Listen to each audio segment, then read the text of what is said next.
Hi guys, I'm Eva Woodland, and today I'm going to be showing you how I make my favorite post-surf or post-workout acai bowl.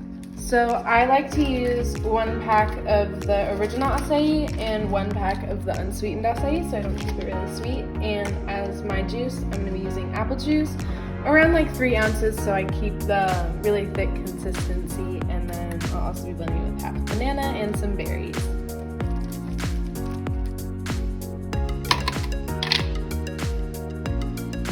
And to blend, I'm using my NutriBullet blender. This is what it looks like when it's done blending, and now time for topping.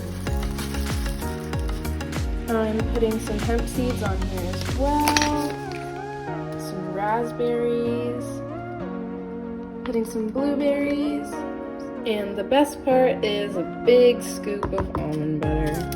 Oh no.